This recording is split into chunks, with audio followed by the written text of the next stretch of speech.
Hey guys, and welcome back to And Now for something a little bit different, episode 32. Here I am joined by my wonderful co-host Mike the Wildebeest. Mike, how you doing, buddy? I'm doing great, doing great. Good to see everybody, or good to see you, and good to talk to everybody. Excited to Yeah, talk about this absolutely. movie. Yeah, we got an early episode for you guys, so it might be a little bit quicker than last week, but last week we gave you a nice 2 hours and like 11 minutes, I believe it was. So this is going to be a little quick one and done. We're going to give you the quick bend over, the quick quickie. But we're going to be talking today about Tick Tick Boom. This is the one that Andrew Garfield, this kid is under 40 years old and he's got two Oscar nominations. Had one for Hacksaw Ridge and this. Weirdly enough, I thought he actually won it for Hacksaw Ridge. So when he lost the fucking Muhammad Ali Will Smith, I was at the time I was not as upset just because he already had an Oscar under his belt. But no, he only has two nominations. So I was kind of shocked to find out he's had the nominations, but not the win. Now I'm even more pissed off that Will Smith won for that role because if anyone saw that movie, I'm sorry, he's done better work. But that's nor here nor there. We'll get True. into our movie proper. Before we do that, real quick, I know you said it was a light week for you. Did you Yeah, we have could any? talk about what we watched. Yeah. So for me, Same thing with me. I only watched three things. I had a lot of plans to watch other things, but I didn't get to them all. Yeah, So that's I did go and see The First Omen, which I hoped to have gotten last week and wanted to talk to Jose more. But I did finally see The First Omen. It's mhm, really, it's really good. It's not great, yeah. but it's really good. It's Mhm. solid. It's the thing is it's really a lot like Immaculate. There's a lot. It's so similar to Oh, Immaculate, and yeah. Immaculate's more fun. This is a bigger Mhm. budget, more glossy. But I just freshly watched the original Omen, the 70s one that we talked about. So having seen that, and then this, there's some retreads. They do kind of their own version of the "It's all for you, Damien" bit. They kind of do their own Mhm. twist on that. There's a few things that are rehashed, but overall, I thought it was a really interesting flick. I liked it, dug it. Um, I'd recommend it. Probably I'm gonna go through the whole rest of the series. Like I said, it was a series I've dismissed. So my this year I'm gonna see the other three movies, even what I've heard is the really bad fourth movie. I hear second's kind of disappointing, third's really Mhm. great, fourth is awful. So I guess I'll find out. Well, Mike, I'm in the Hall of Shame because honestly, I've never seen any of them. I know how, I don't know, but that's a series I just never got around to. It's stupid Well, because the first one, Gregory Peck, right? Isn't that the one, yeah, Gregory Peck? and it's on Hulu. I don't know if you have Hulu, but it's on Yeah. Hulu now because it's owned by Disney. So Mhm. I would freaking get on that first one, man. It is so Yeah. good. It What's really it? is a solid fucking movie. It's just eerie. You know where it's Mhm. going, but it's one of those movies Mhm. that the journey is what it's all about. It's Well, really dude, about the journey. for me, there are certain things I could see the biggest piece of shit trailer in the world, but I'm loyal to certain things. Like if there's an actor that I like, I'm gonna give it a chance. Same thing with directors or writers. If I know there's a certain entity involved that I love, I'm along for the ride. And that's one of those ones I just haven't gotten around to, but it's definitely gonna be high on the priority list for sure. Yeah, that's fun. And then I watched me and the wife went through the first season of Eastbound and Down. Kind of Oh, bored after Curb Your Enthusiasm ended, so she hasn't. She'd only watched, I think, the last couple seasons with me, so she mhm. hadn't seen all of them. So we started from the beginning.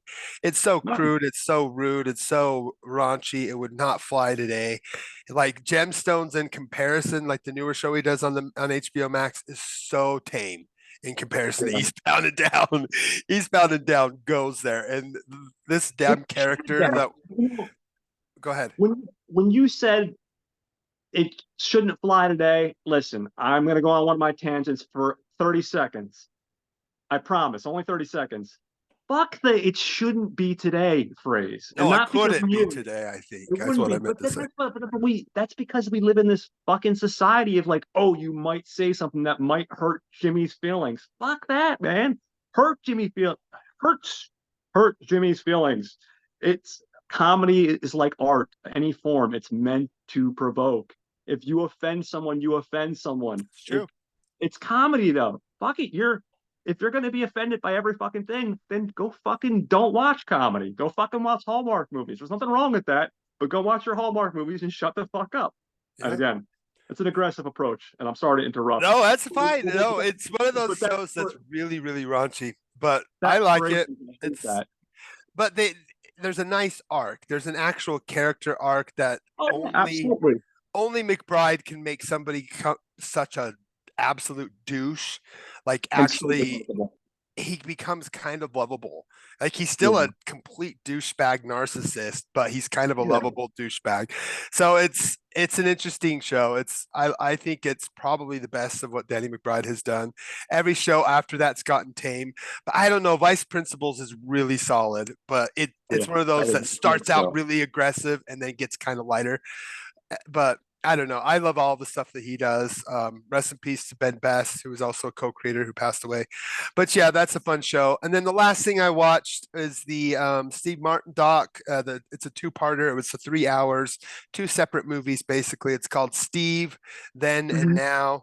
Um, I loved it. I love Steve Martin, and he's probably one of the most genuine, lovable, adorable, and genuine good people that was at one point a rock star.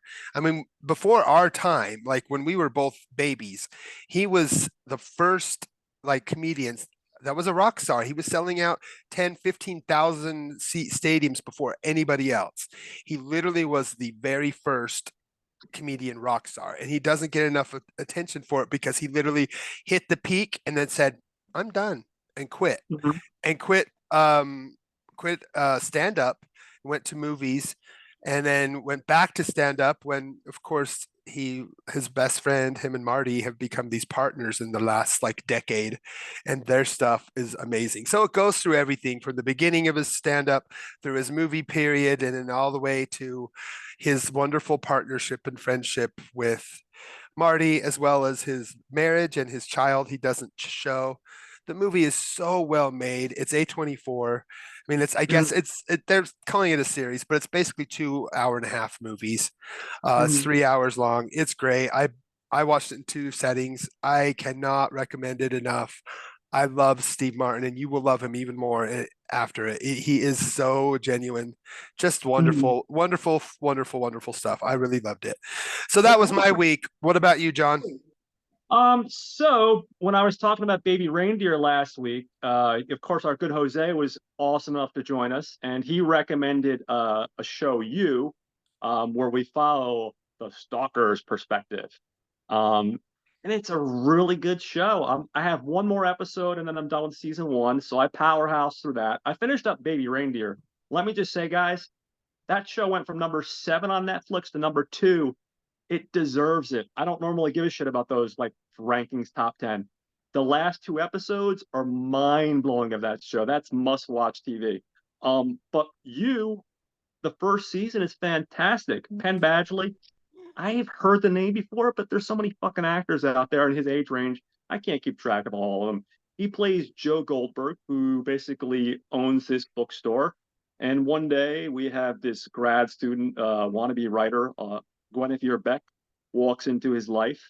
They have a conversation, they have a connection, and most people would leave it at that. You're living in New York. This is a pretty common thing.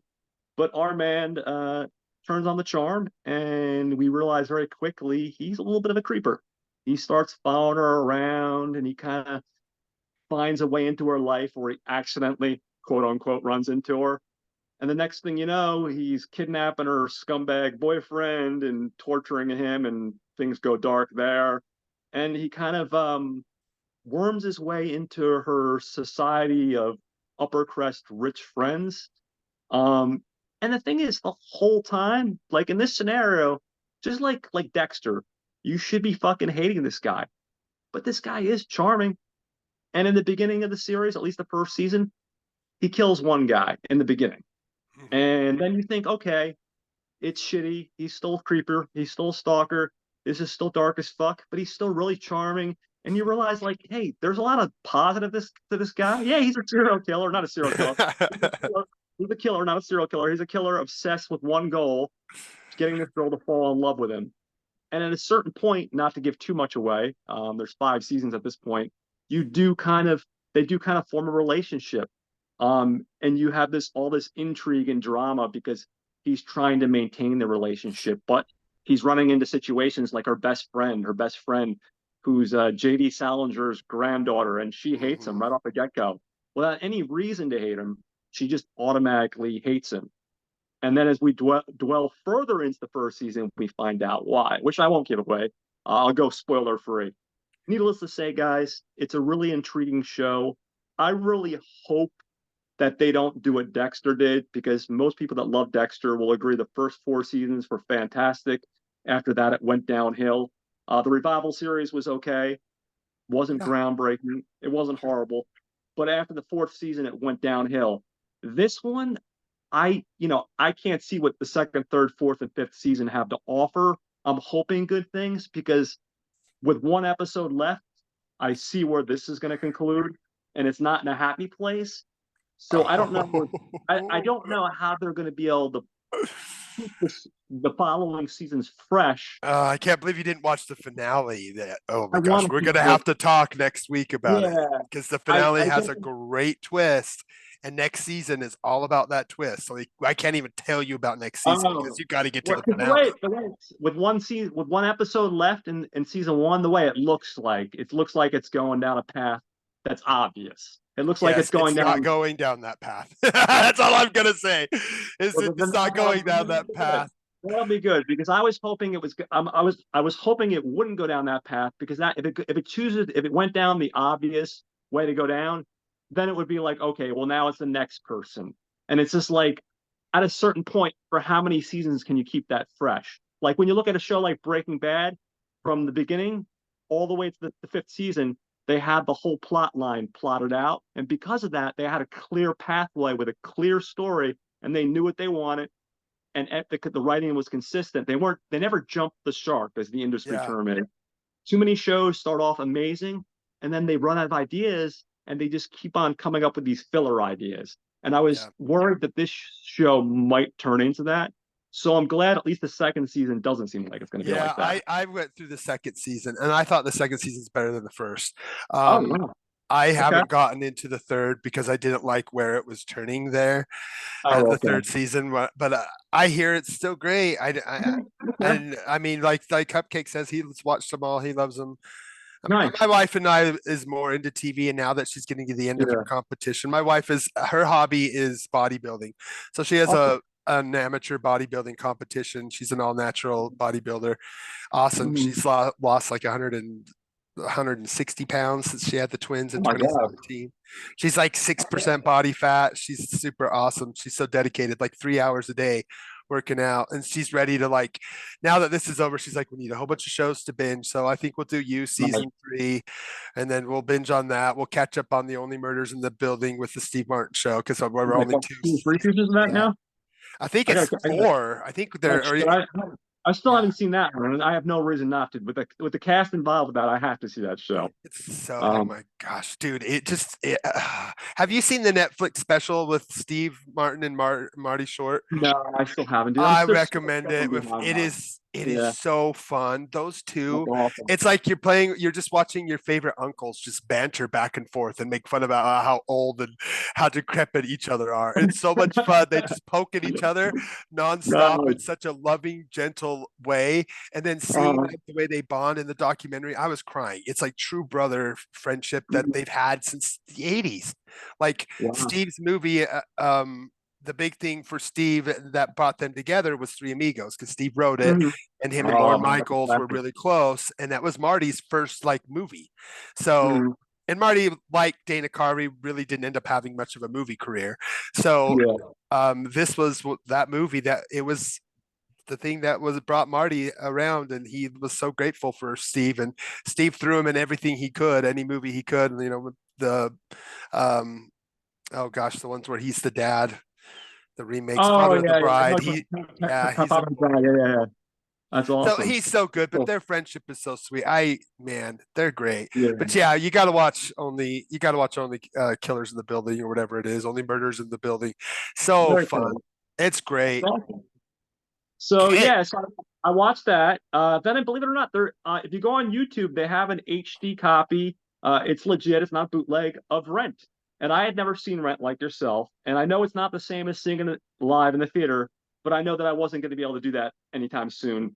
It goes on and off throughout Broadway, and I just haven't had a chance to see it. And I figured if Which we're talking about, version? it's 2008, That's the Broadway.net. good one. That's the Yeah, good one. yeah, It's called quality. Broadway Live, Rent Broadway Live. Yeah, yeah, yeah. It was right on YouTube, the full thing. And I pay for the Yeah. YouTube. I don't deal with the ads, so I don't mind doing it. It's even easier. No, yeah, So that's the best one as far as the live ones. The yeah, 2008 one is by far the best of the recorded live. It's not the original cast, yeah, but of there course. is not really a good, because the original cast was in the 90s and they just didn't record it. And they did a Yeah. revival, and they basically did a revival, which is the movie with Christopher Columbus, Ooh, I which struggle with that one. Yeah, I struggle with it. I like it, but I don't love it. I love the music, Yeah, but they take yeah, the best part away, which is the musical voicemails. Not like yeah, taking that away and making yeah. it less of a rock opera and more of just a Mhm. standard musical is a mistake. But the music is still shines in it. I like Rosario Dawson in it.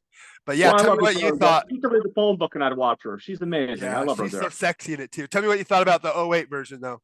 I thought it was impressive. I mean, I won't go into everything because it's such an iconic thing. I mean, the music's fantastic. The chemistry with the actors is great. And it's the closest thing you're going to get to a live experience. They really, That I almost, when I have a 65-inch TV, I have a decent sound system, nothing spectacular, but a decent one. I almost felt like I was experiencing how you're supposed to experience it.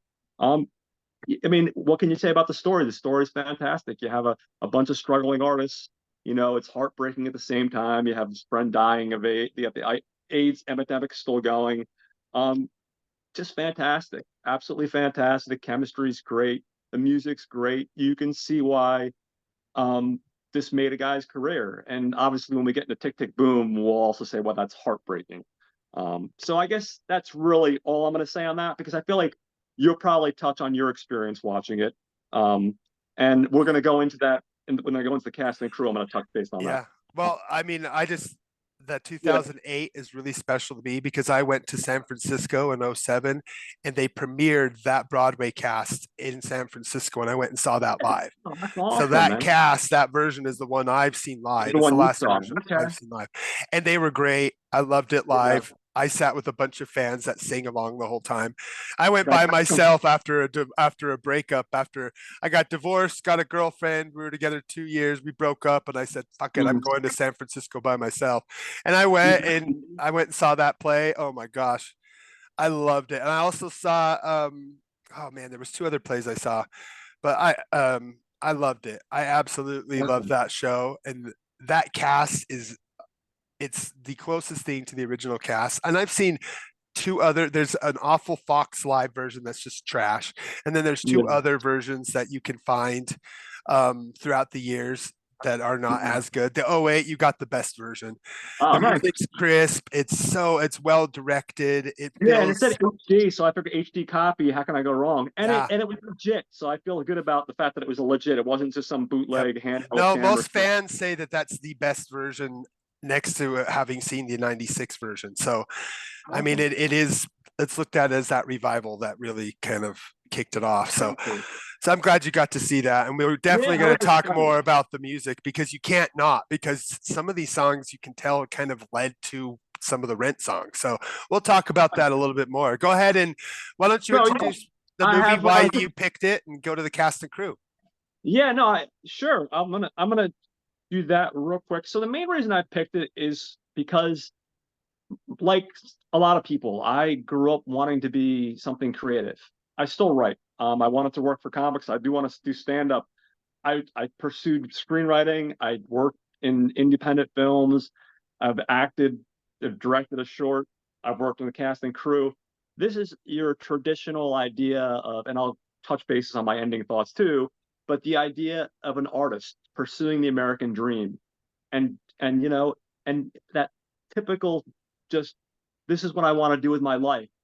And if I have to wait tables, and work 7 days a week, but I'm going to make it happen. Move to New York City and just chase after the dream, chase after that American dream. Like you see so many writers that were, living practically homeless, but they did everything they could to just get their content out there, even like when you go back to the olden days of the old school writers. And I feel like this dialed into that creative me, just being that guy that just wanted to do everything he could. Didn't matter if he was starving or, he was hungry or he didn't have heat, it was freezing in his building, as we watch, but he's just chasing after that creative dreams. And I think a lot of us sometimes put that to the side because we have to, because reality kicks in. But here's a guy that just did it. And you'll hear me say a lot about characters that just go for it. Obviously, I touched on it with the Devils, but that's a really important theme for me. Even when I mentioned Tin Cup a couple episodes back, that even though it's completely fiction, it's about a guy in his 40s that just goes for it. He's a wild shot. He's not the guy that should be the champion, but he goes for it. To me, that's something that's very important in my life. People that just take chances because you only live once. And I think at the core, that's what I connect with in this film. I mean, obviously, there's a lot more to it, but at the core, I think that is something, a connective thread that I just really genuinely connect with. So that's why I picked your Tick Tick Boom.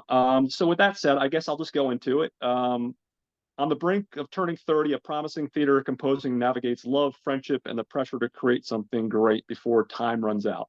I'm just briefly touching on that.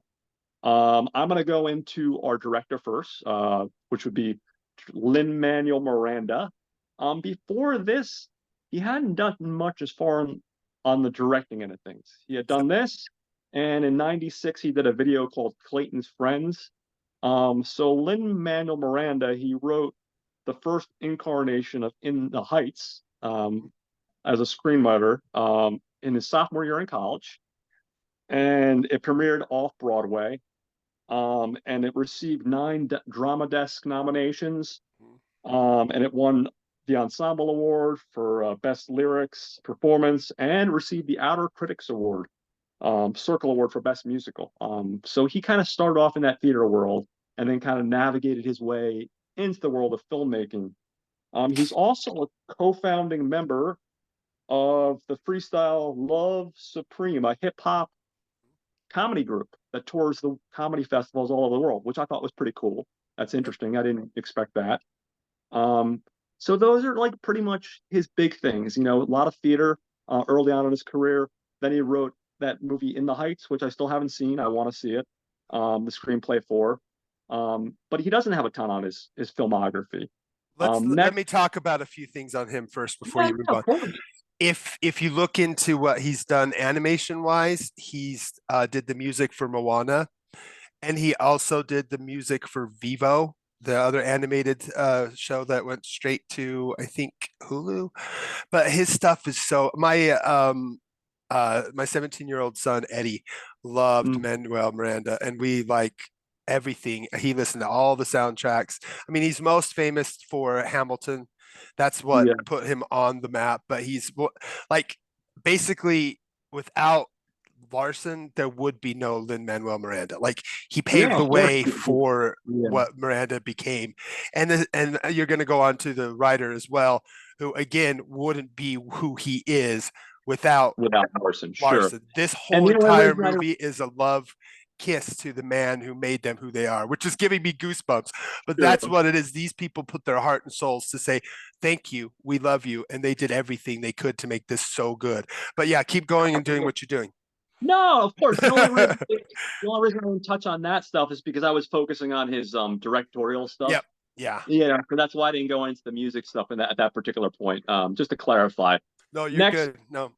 With the writers, we have Stephen Levinson. And again, I'm not going to touch on everything he did. The big one that was a big hit was Fosse Verdon with Sam Rockwell and Michelle Williams for Hulu. It came out in 2019. And then he did Dear Evan Hansen, which came out in 2021. And then in 2017, If I Forget. And again, with these guys, because we're talking film, I didn't touch base on their theater background as a writer. I primarily just focused on the big stuff that he's known for in directing films. I didn't. Dear Evan Hansen is his big one. That was the one that won the Tony. That was his kind of, and again, it's very much rock opera-y. It's like what Lin-Manuel Miranda, who did a rock rap opera. Again, what they do would be nothing without I mean, they wouldn't do what they do without Jonathan. So Oh, absolutely. So next I'm without going to him, go. I'm actually going to lean right into Jonathan Larson, who gets a screenplay credit because it's a story based on his original show. He was born February 4th, 1960, and he died, unfortunately, spoiler, January 25th, 1996, at the young ugh, age of 35, which is so sad. absolutely heartbreaking. So he started off as a really brilliant musician early on.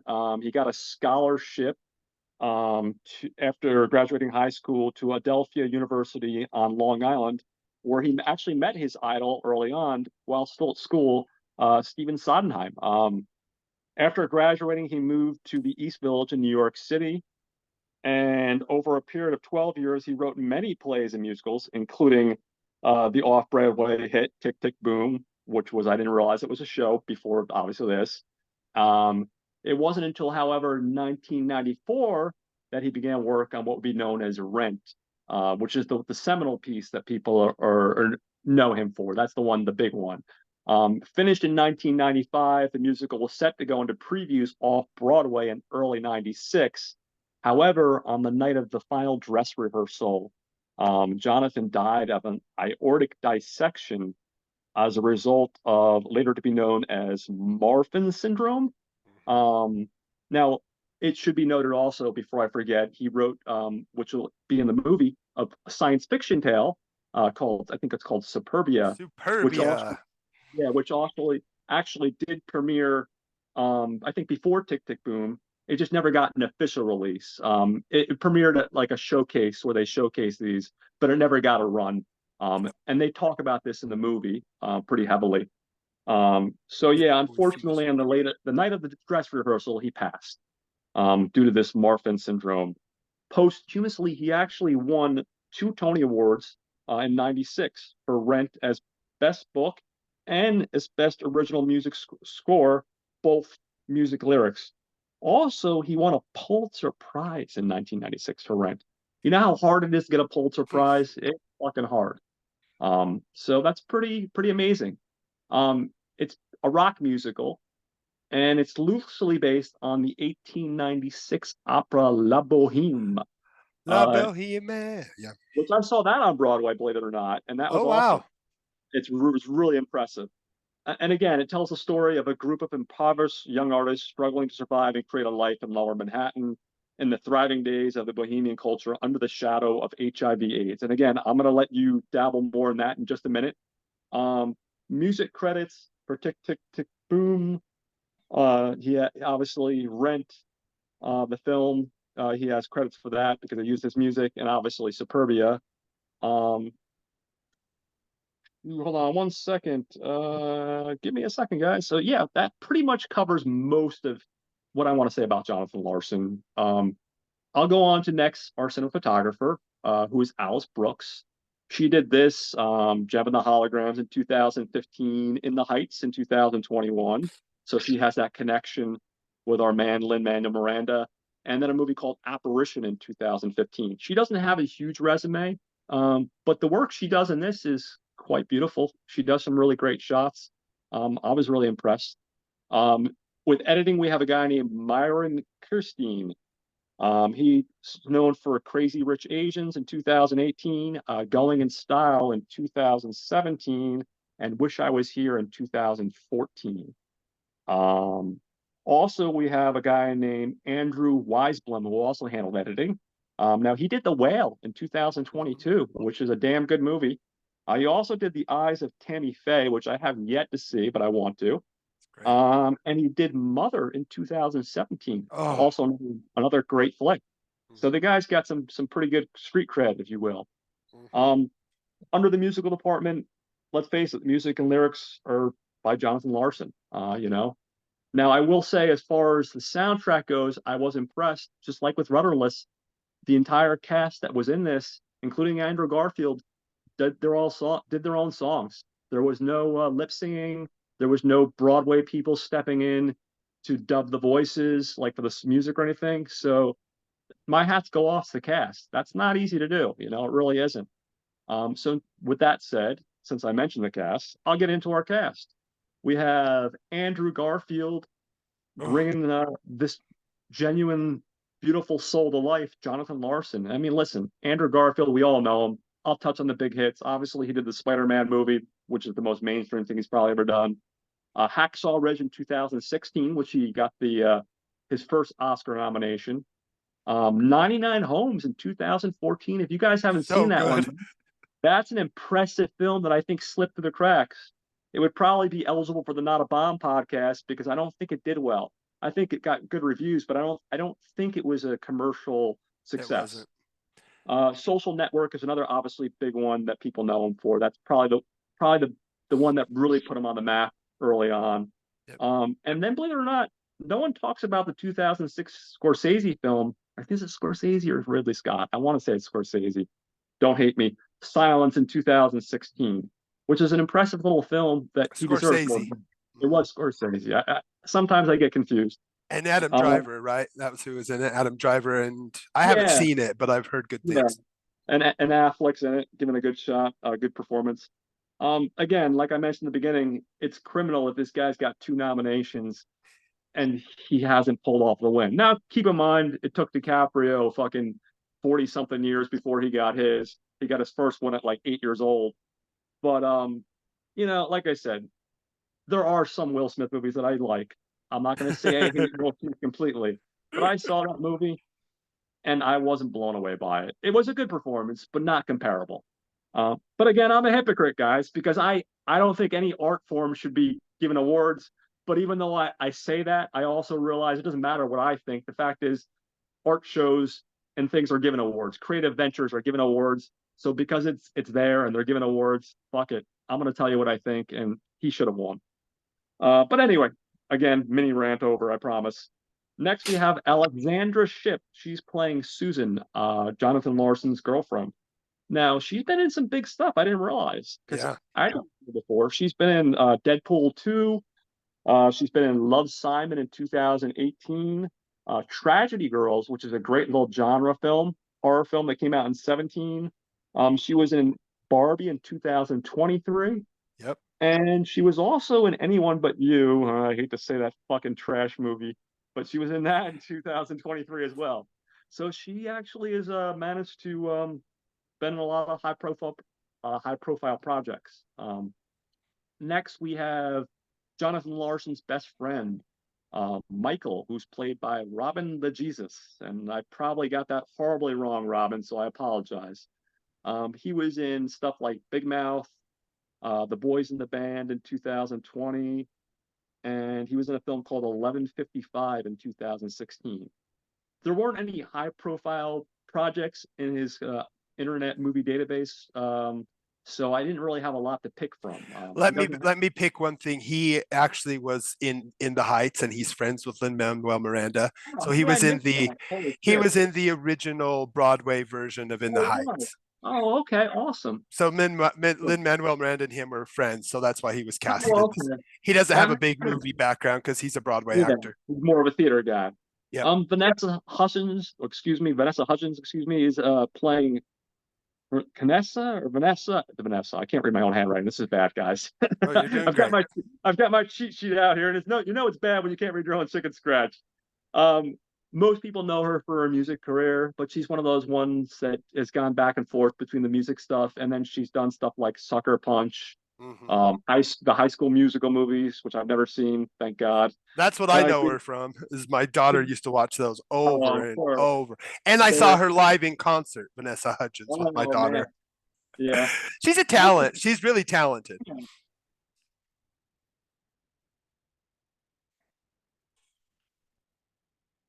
John, you're on mute. In 2013, sorry about that, guys. Spring Breakers in 2012. So that's, like I said, these are the big profile. I mean, if I go through her whole resume, you'll see a ton of other stuff. But She's great. Just know she's great. She did a TV show where it was like a DC spinoff where she was like working in the back office. It's great. She's awesome in everything that she does. I think she's up there with Selena Gomez. They both came around the same time from the Disney machine. They're both hella talented in both singing and acting. They deserve all the attention that they get. I think they're both great. That's awesome. Yeah, everything I've seen her in, I've been impressed by. Like I said, I didn't go through the whole resume because I didn't want to like do that. Next we have Ben Levi Ross who plays Freddy. Unfortunately, Freddy is a character that is unfortunately he's dealing with dying of AIDS. It's sad. He hasn't been in a ton of stuff either. He's been in a movie called River Fork in 2021 and Acting for a Cause in 2020. Other than that, he only has two other credits. I think one's like a TV thing, and then the other one's this. Um, but he plays the role great, and your heart breaks for this character. It really does, like a lot of the characters, unfortunately. Yeah. The next big one is Bradley Whitford, who plays our man Stephen Sondheim. Now, Mhm. obviously, Bradley Whitford is a character actor. He's been in a ton of stuff. Most people will know him from West Wing, Yep. Billy Madison, Get Out in 2017, Sadie and Mr. Banks.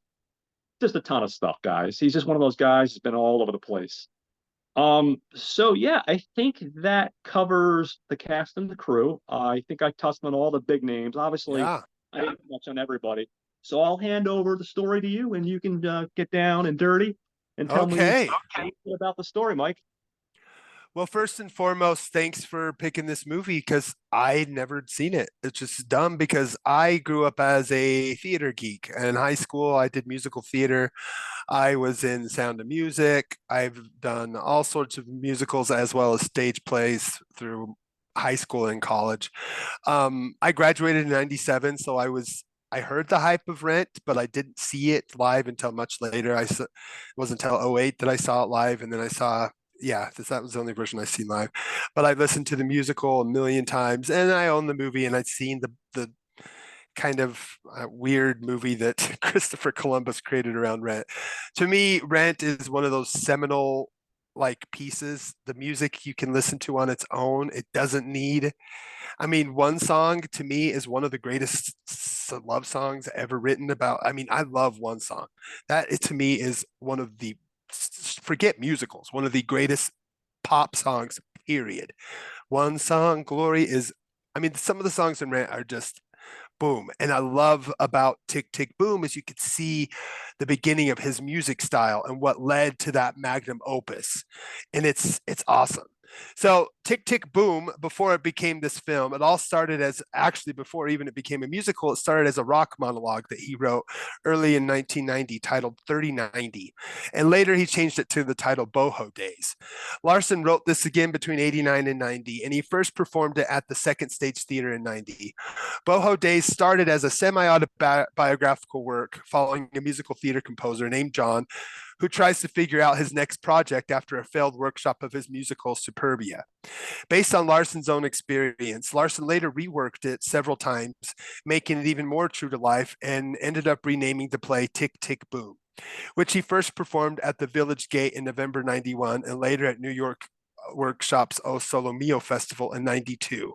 And actually, in the film, they're actually redoing that workshop of at the O Solo Mio Festival. And we'll talk about that a little bit more detailed because the movie's kind of meta. So, and then in '93, before turning his attention to Rent, he died while it was in pre-production. Following Larson's death, Leacock Hoffman and Robin Goodman recruited playwright David Auburn to transform the solo piece of Tick Tick Boom into an actual Broadway musical. Auburn was then tasked to rework both the story and structure of Tick Tick Boom while still attempting to preserve Larson's writing. Besides the addition of some dialogue changes, that he gave a sense of plot progression, also provided the opportunity to include previously unreleased songs like Come to Your Senses, which was originally written for Superbia. This version premiered off Broadway in 2001 and is kind of what the movie is based off of. The feature film itself combines all the different versions of the play into one kind of meta musical tribute to the legend that is John Larson. The film is told as it alternates between the performance at the O Solo Mio festival, when that's where we got Garfield, Vanessa Hudgens, and Joshua Henry. I can't speak enough about Vanessa Hudgens' voice to be, she's the best singer in the movie. Just beautiful. They actually performed the actual songs in the musical for a live audience, while the screen cuts between them performing and the actual story that led up to it of Jonathan's life intertwined as kind of a filmic MGM musical. It's all beautifully meta and wonderfully well done. The story starts with Larson in New York, who is about to turn 30. It seems like everything he's dreamed about is taking forever to come to fruition, but he's been preparing for a workshop of his musical passion project that's part musical, part sci fi epic Superbia, and he is anxiety ridden. Jonathan has been working hapless for 10 years trying to get something off of the ground and into Broadway. To make ends meet, he works at a diner. His roommate and best friend Michael has chose to change course and go down a more corporate advertising path, leaving the kind of boheme lifestyle that they've been doing. He moves out into a nicer apartment in Manhattan. All the while, Larson, who is offered a job in advertising with Michael, as well as an offer to move away with his girlfriend Susan, is put in kind of a conundrum. At this point, Jonathan's anxieties are over the top with the workshop and Michael and Susan's offers intermixed with the stress to create one more song for the musical everyone tells him he needs to do before the workshop. All this compounds when he learns his friend Freddie, who you discussed, is HIV positive.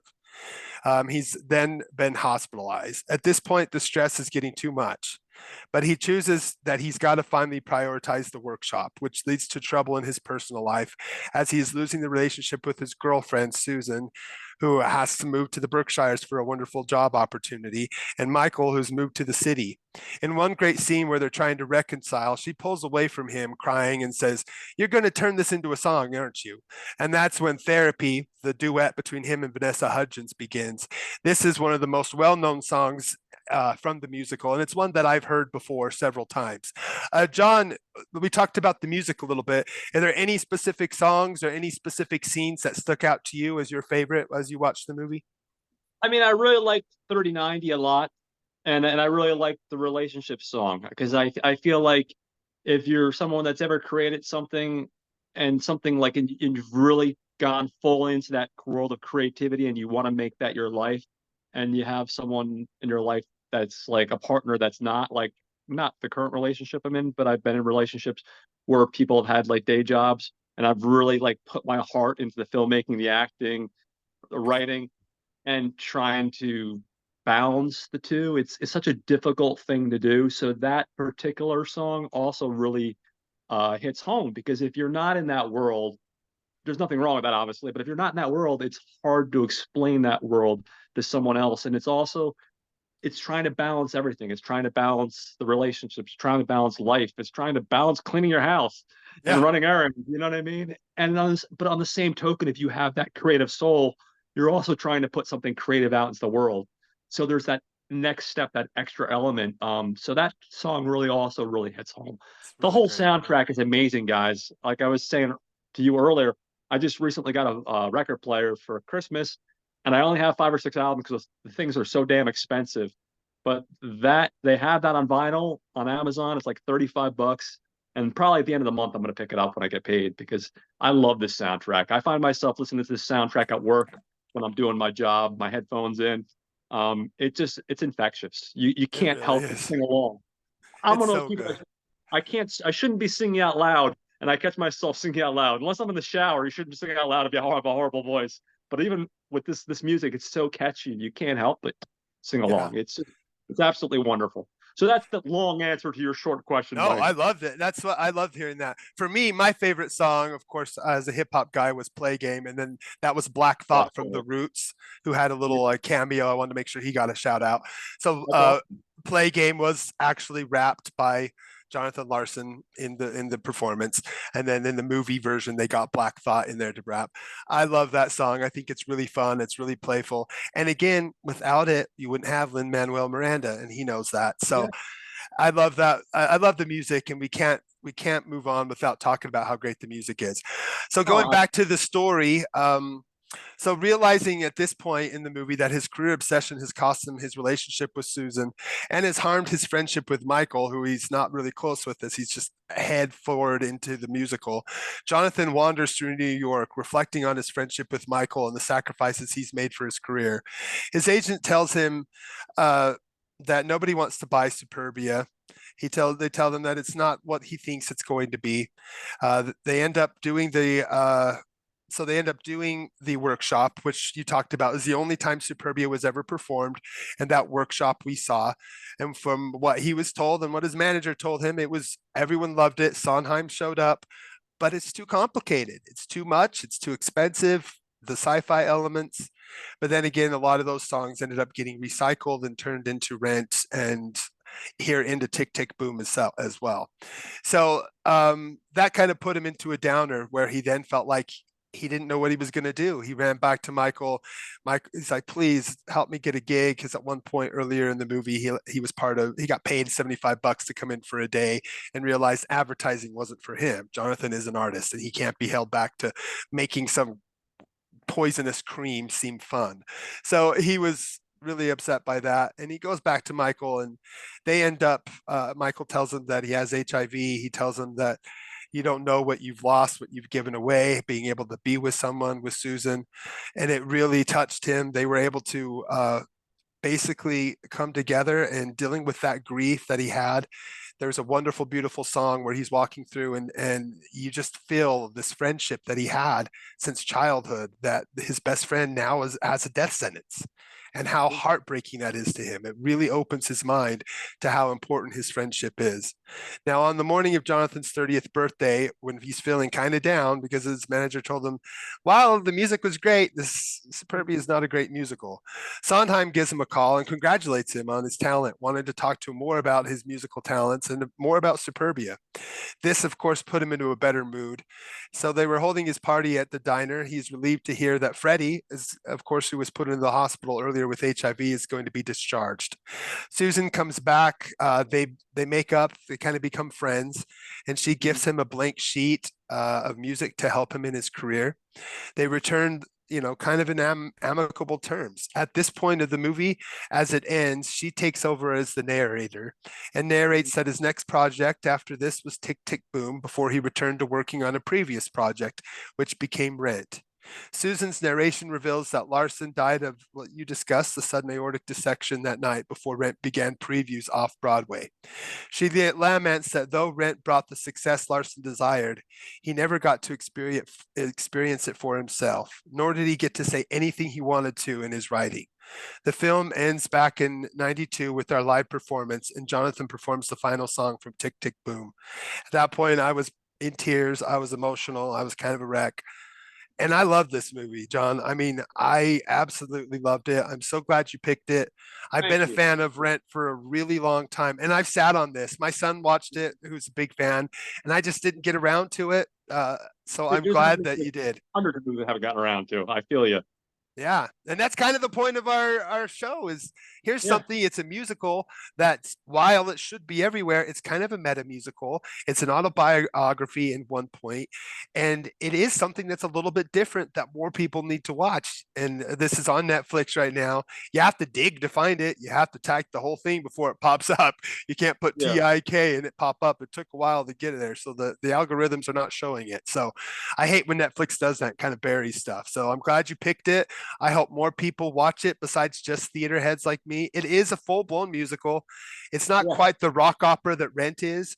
But Yeah. gosh, if anything, I wish that Lin Manuel Miranda would pick up Rent, recast it, and make it because Lin Manuel Miranda proved Mm. he can direct. Yeah. My God, it was beautiful Plus, and he doesn't so have well anything else done. on his credit. He doesn't have anything else on his credit. If you go on IMDb.com, there's nothing upcoming.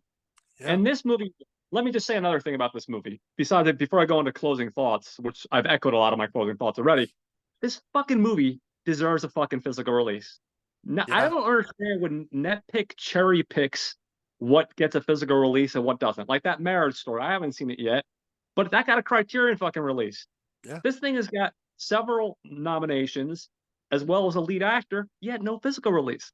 Netflix needs to get their shit together, partner with someone, whether it's Kino Lorber or Vinegar, well, not Vinegar, but Kino Lorber, Criterion, Arrow, any one of these fucking things, and take their high profile projects and go, hey, we're going to make even more money because people want to see like a documentary.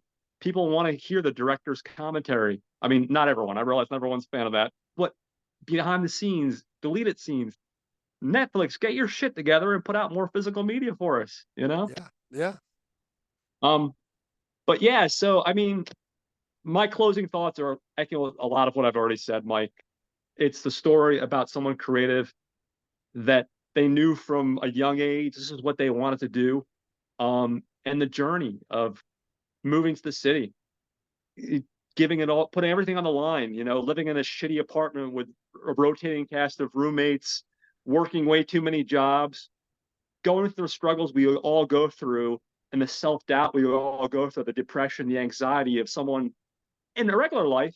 But I feel like even more so if you're a creative person. If you're a creative person, you're just always critiquing, self-analyzing, making fun of yourself. I mean, I do it here all the time. I don't know how many times I fumble words or I make mistakes, and I try to make a joke of it. But I'm in my own head so much, and I especially think anyone that's done anything creative just automatically they're 100 times in their own head, just because they're trying to create something. And the hero's journey to me is what this is about. It's not just about the hero's journey. It's about, like I said, trying to make it as a creator, the ups and downs, having to sacrifice things like your relationship, that one and only true love that could have been, you know what I mean? But you sacrifice that because this is what where your heart's at. This is where you want to be ultimately. Watching your best friend die of something horrible. You know what I mean? Like, there's just so much to this movie. This movie just packs all the punches. It has such an impact. I can't think of one bad thing to say about this movie. And listen, as much as I like picking, I know you boast my chops about picking movies that I like and movies that I love.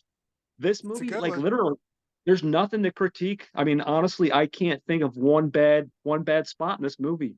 Um, between production, the creative talents, the voices, the singing, it just hits all the boxes.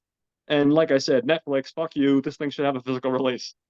But yeah, no, it's absolutely amazing, guys. Check it out on Netflix. Like you said, you do probably have to type in the entire title, or you could probably just type in Andrew Garfield. It might show up Yeah, that way too. it'll show up Either that way, way.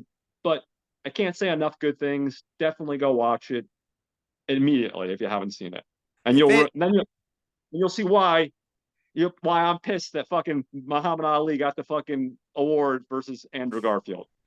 And if anything, it just makes me mad that we don't have a fucking good film version of Rent. I mean, we have the musical, like Yeah, of the course. 2008 version, but like an actual film version that could really work as an actual rock opera. Give someone like Lin-Manuel Miranda the opportunity to do it. But again, I mean, he's a guy.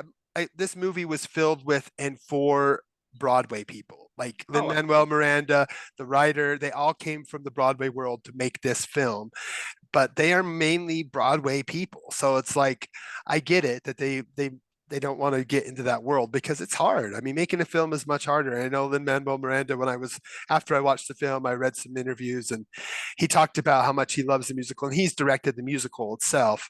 But then um, bringing it to film was really difficult and it was a journey that I think he didn't love, so I don't know if we'll see him direct again. It didn't seem like he loved the feeling of Broadway and how that just keeps growing and mutating. So I don't know, it'll be interesting to see if he does something, but I would love to see what he would do with Rent. I think that Rent needs an actual good version. To me, I think the music's better in Rent, but I love the music in this yeah. as well.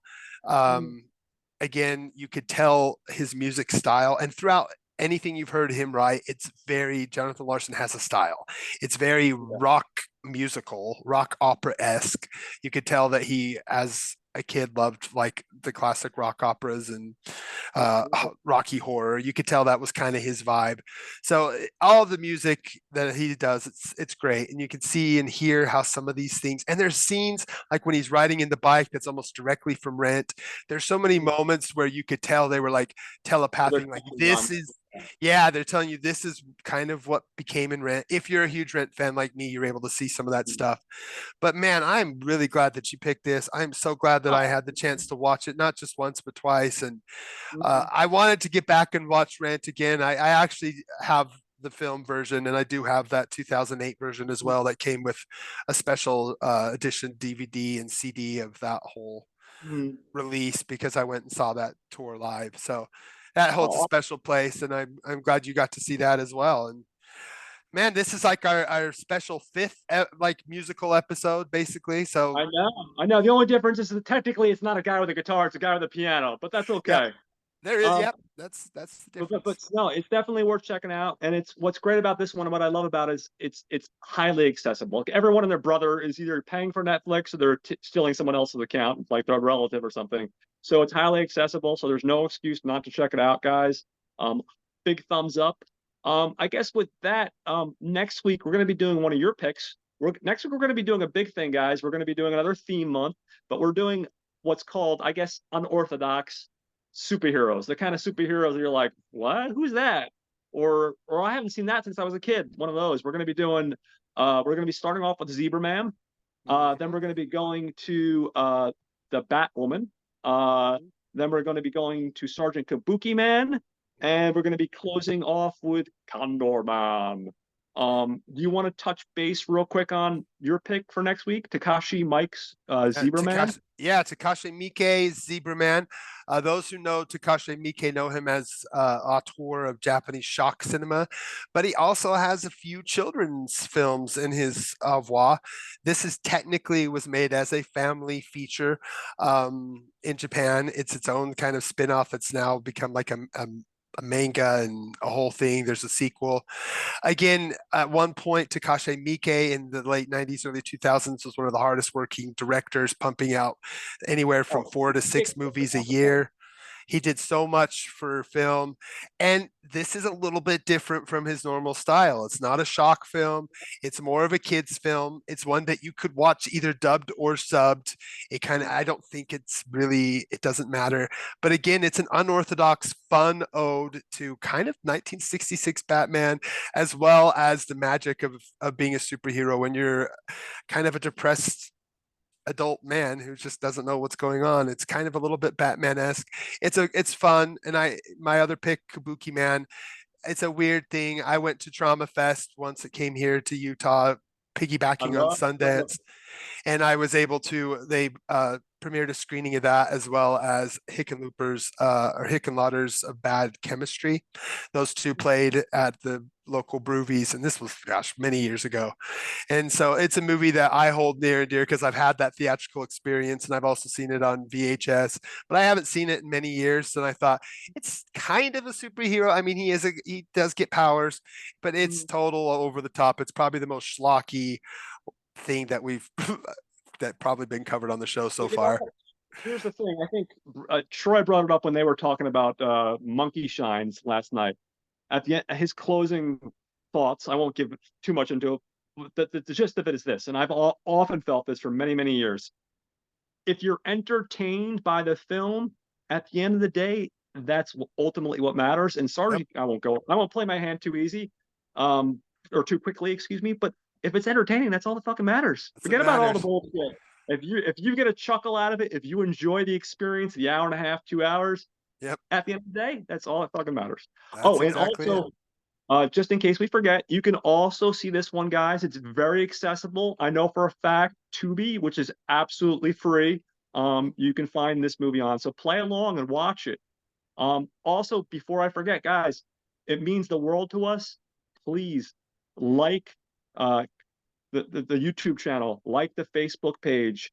Um, Share it to your friends, man. Spread the word. We love hearing back from you guys. Any feedback you have, please get it out there. We're trying to grow our community, and your support means the world to us. Yep. So with that, I'm going to do a shout out to Not a Bomb. Brad and Troy, every week they cover films that were maybe a box office failure or they were a critical failure. And they discuss these films and discuss whether they actually are deserving of that title. This week they covered the Stephen King, I believe Stephen King based movie, uh, Monkey Shines, which is a blast. Hearing them go back and forth about the merits and the not so merits of Monkey Shines. I just heard that last night. That was great. And then last week's episode, they went all out, guys. They did like a 3 hour episode covering the new Blade Runner movie and the old Wow. Blade Runner movie, Wow. and it was epic. And if you're a sci-fi geek, highly recommend it. So from then, with that said, I'll turn it over to you for some other recommendations people should be listening to. And Yeah. if you want, So I want to. I'm going to do a couple shout outs for some podcasts as well as some of our fans and followers on our Facebook page. First and foremost, watch Skip Plus and Jose and MC. You guys are awesome. You know, yeah, I can't say enough about them. I could always Jose will put be a joining us. smile. Yep, Jose joined us for the Devils, and I think we're trying to get him to join us for something in the future. But we're Yeah. who knows? Everyone's Yeah. busy, but again, you know, we love guests because the Absolutely. concept of this is it's a film discussion. It's just a live film discussion. Me and John are not here to try to make a ton of money or to do anything more than just have a way to watch films and to discuss them and to share them with more people. So we're always looking for guests. We're always looking for people to be involved. So reach out to us, DM us, Jared. We've heard from you. We're going to try to get you in. I want to shout out Jared Dennison, who's been a friend from the Gentleman's Guide to Midnight Cinema, a good friend of mine. He watches our show. Yeah, Jared, you're awesome. We're going to get you on the show as a guest as soon as possible. Appreciate that. Another friend of mine who came over last night, he's secretly been watching the show and following Sean Smithson Eustanos. He used to be a writer for Fangoria. Wow. Yeah, helped get Kaiju United up and running. But now he kind of stepped away from that, but he helped get that site running. He's done a lot in his career. Now he just his love is being a chef, so that's kind of his love. But he still writes. He still loves film. And I sent you a message about a film that he would like to be a guest of. Again, this show was about introducing something a little bit different, something a little that you might have heard of, or something that's a twist on a popular story, something that doesn't get enough attention. So if you as a fan have that, share it to us. One last shout out to all the other GGTMC podcast brethren. Of course, the Gentleman's Guide to Midnight Cinema. You can go back to Cinema Diabolica. Gosh, we need to give a shout out to Married with Clickers, a shout out to the Feminine Critique, Cold of Muscles, all those guys. Again, we wouldn't be here if it wasn't for you, the same as Lin-Manuel Miranda wouldn't be here if it wasn't for Jonathan Larson. So appreciate everything you do. John, I'll let you close out the episode, but thanks again for watching. Stay tuned next week for another fun episode as we tackle Takashi Miike's Zebra Man. Yeah, guys. So again, a big shout out, big thank you to you guys for making this all happen. You guys, along with Mike, inspire me to get off my lazy ass and pursue my writing because I've obviously do this stuff, but I also like to write creatively as well. And this has just been a great forum because when I was doing it solo, I did my best, guys, to get it out on a weekly basis. But between dealing with the arthritis, dealing with life and stuff like that, I came up with a lot of excuses to not do it on a weekly basis. And by having Mike here and knowing that we're building an audience and a community where people can just get together and geek out about film, it's really given me the swift kick in the ass that I deserve and I need to move forward with my own writing. And I thank you guys, our audience, for that because I need the big swift kick in the ass probably more than once or twice. It comes in handy. So it is very much appreciated. So thank you, our audience. Thank you, Mike. And I guess I'll close on that, guys. We look forward to seeing you next week with Zebra Man. And like I said, play along, guys. Like, comment, share, and watch Zebra Man on Tubi absolutely free. And just remember, I know the ad sucks, guys, but who cares? You get up and go take a shit when the ads are playing, or you go grab your popcorn or your snacks. It's not that big a deal. It doesn't cost you a damn thing. So I'm a big promoter of Tubi. Gotta love the tube. It's also on Amazon too, FYI, if you don't want to be. It's also a version on Amazon. Yep, on Prime. Okay, awesome. So you guys have yourself a wonderful week, and we will see you very soon. Okay, and